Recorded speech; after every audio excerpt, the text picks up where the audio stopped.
L'automobile fait de rapides progrès sur le plan technique.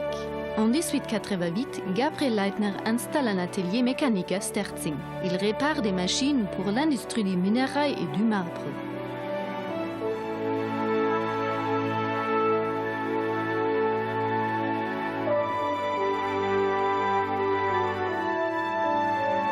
L'homme fait son premier vol dans un avion à moteur.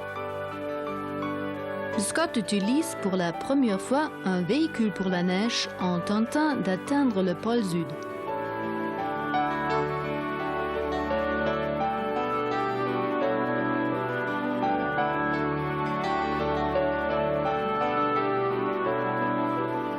Leitner est un pionnier de l'industrialisation. Il développe des machines agricoles et des téléphériques de chantier et participe à la construction du deuxième téléphérique va-et-vient du monde.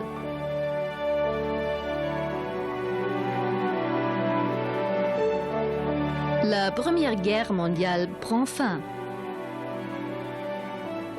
Peu après, Leitner construit sa propre centrale électrique et la première. En 1920, l'entreprise commence à transformer les fers dans une toute nouvelle fonderie. Ernst Leitner prend la tête de la société, qui occupe déjà 40 personnes.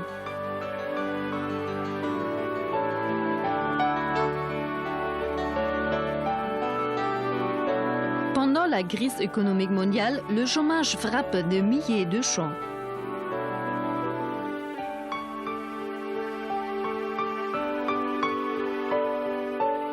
Leitner conserve sa stabilité dans les temps difficiles. 150 collaborateurs fabriquent, entre autres, du matériel militaire.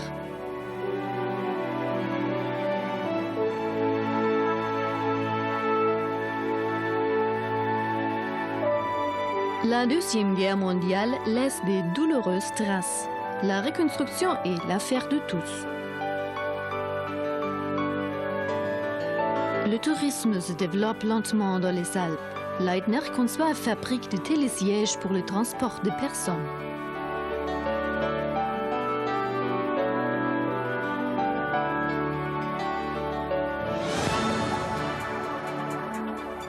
Le miracle économique commence à poindre. Les stars de Hollywood apaisent la nostalgie des glamour et du divertissement.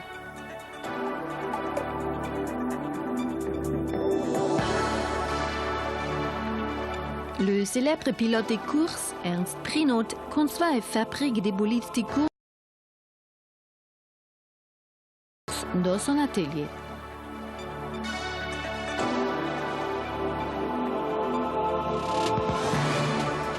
Les premiers véhicules pour neige américains sont importés en Europe à la fin des années 50, mais ne réussissent pas à s'imposer.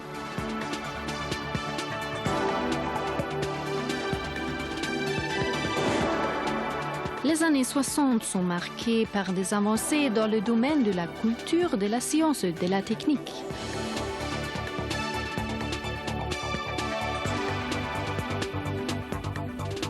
Leitner conçoit et fabrique des remontées mécaniques pour le sport d'hiver toujours plus populaire. 1962.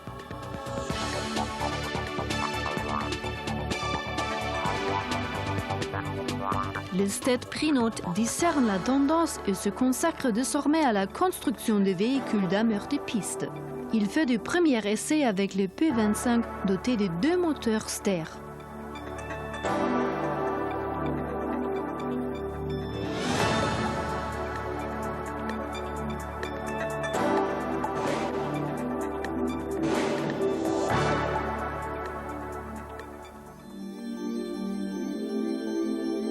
Ernst Prinoth développe une dameuse de conception entièrement nouvelle, mieux adaptée à la préparation des pistes. L'histoire à succès du P15 démarre en 1964.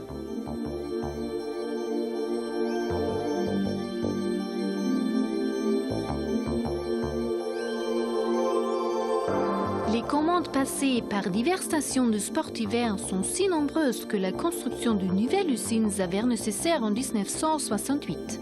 La fabrication en série du P15 tourne entre-temps à plein régime.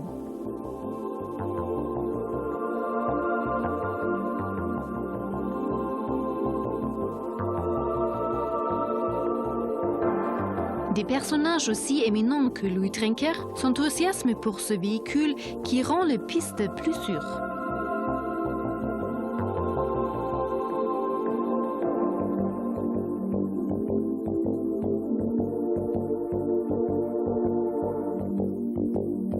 L'année 1970 voit la naissance du prototype du Big à grand cadre.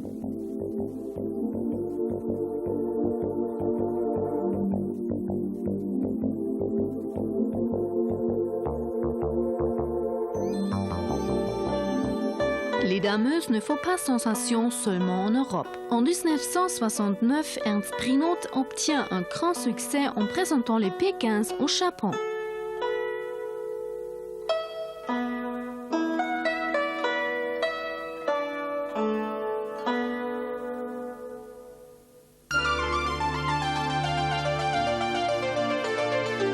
Les années 70, une décennie marquée par les hippies et la crise du pétrole.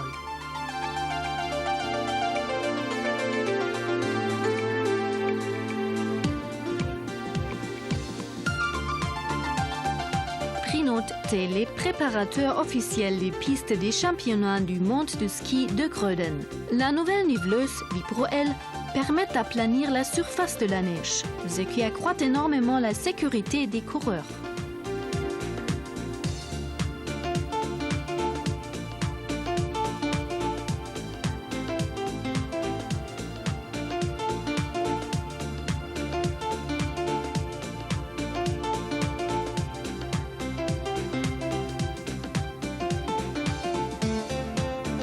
Au même moment, Leitner développe son propre véhicule pour la neige, l'Hydrotac. Fin 1970, le premier véhicule de série, le LH320, arrive sur le marché.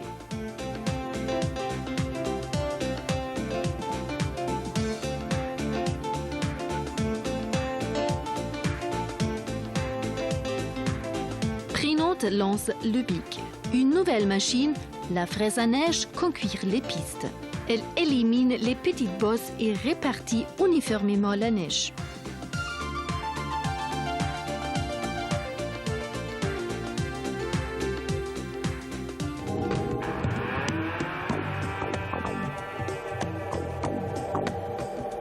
Lors des Jeux olympiques d'hiver 1976 à Innsbruck, la préparation des pistes alpines et nordiques est confiée à Prinaut.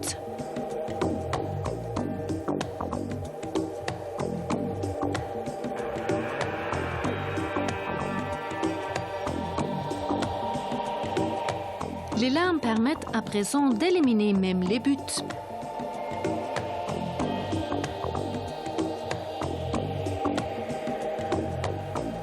Le LH400 de Leitner, redésigné par Giardino et lancé en 1979, est le premier engin doté d'une cabine centrale. Ce modèle inaugure une nouvelle génération de dameuses de piste par sa qualité, son confort et son dessin révolutionnaire.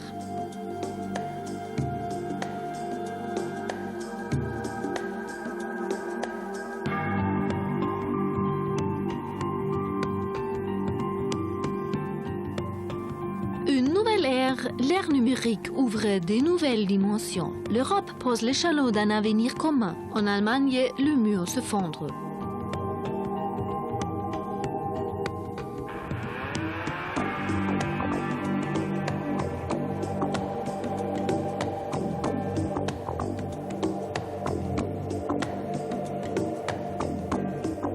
Pour être encore plus performant à l'avenir, Leitner érige une nouvelle usine de plus de 40 000 m². La production des véhicules pour neige ne cesse de progresser.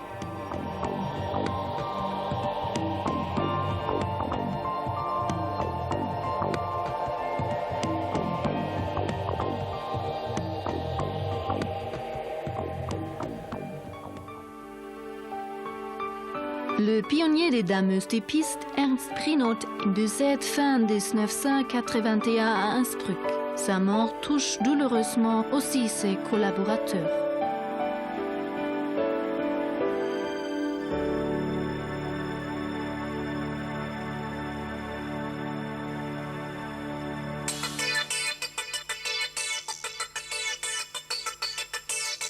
Prinote développe de nouveaux types de véhicules destinés à différents usages, comme l'AL et le TA.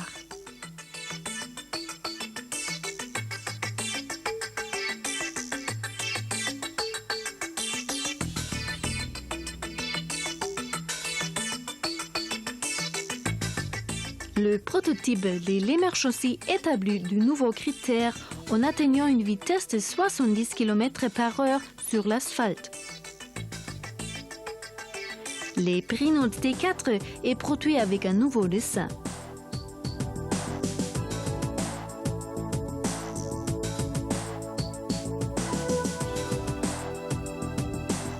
Le Leitner LH420 présente deux caractéristiques marquantes.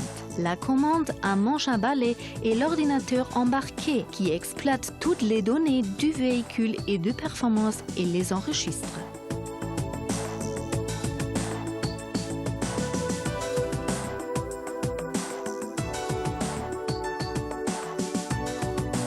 Les années 90, la communication mobile fait son entrée dans notre quotidien. Depuis 1990, au même moment que la Formule 1, donc Leitner équipe ses véhicules d'une suspension hydraulique. Leitner lance les LH500, qui est à cette époque la dameuse la plus novatrice sur le plan technologique.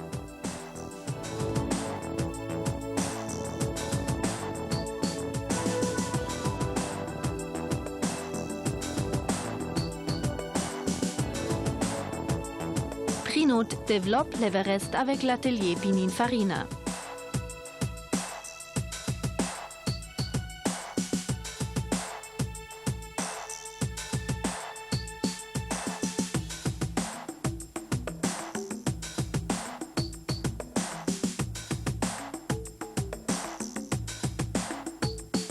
Les deux pionniers des dameuses de neige, Prinote et Leitner, fusionnent en 2000 sous le nom de Prinote by Leitner Snow. Le groupe formé par les deux fabricants sud-tyroliens est le numéro 1 mondial des dameuses des pistes.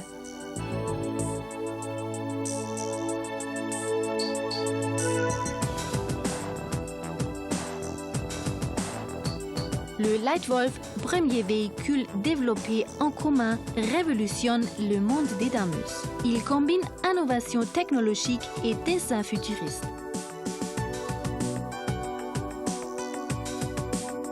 Le Leitwolf symbolise la fusion réussie de Prinote et de Leitner.